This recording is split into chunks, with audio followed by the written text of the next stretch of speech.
Hello साथीहरू, healthy colourful momo तयार गरौँ है त।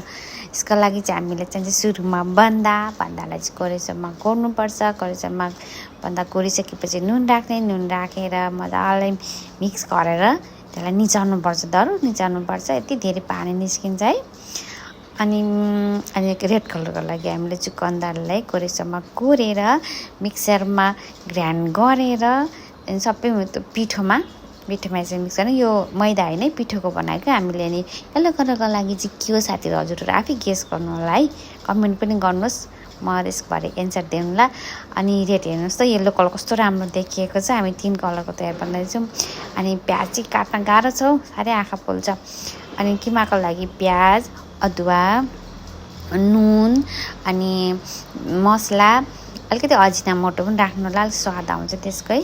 अनि यसलाई झान्नु पर्नुपर्छ। तोरीको तेलमा हल्का जिरा राखेर अनि बेसार राखेर यसलाई झानेलाई मजाले मिक्स गरेर यसको किमा तयार भयो। साइड राखौँ, अब डो तयार गरौँ है। अनि हेर्नुहोस् त, कलर 3 कलर कस्तो राम्रो देखिएको छ। अब मोमो तयार गरौँ। हेर्नुहोस्, मोमो बनाउनु 3 कलर मिसाएको त झन् यति राम्रो देखेको है। 3 कलरको त हो, कस्तो राम्रो बुट्टा दामी देखिएको छ। अचारका लागि चाहिँ टमाटर यता तयार हुँदैछ। टमाटर काटेर तेलमा लसुन, अदुवा, खोर्सानी राखेर जिरा फुराएर पकाउँछु। अनि त्यसमा म बदाम पनि यसमै भुट्छु, रातो हुन्जेल भुटेर। अनि त्यसमा टमाटर राखिदिने राम्रो आउँछ। यसको चाहिँ टेस्ट अलग्गै आउँछ कि यस्तो गर्दाखेरि चाहिँ।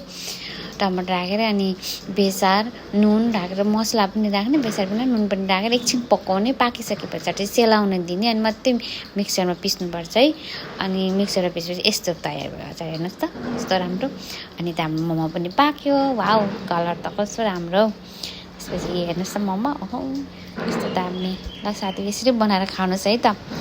धन्यवाद हेरिदिएकोमा।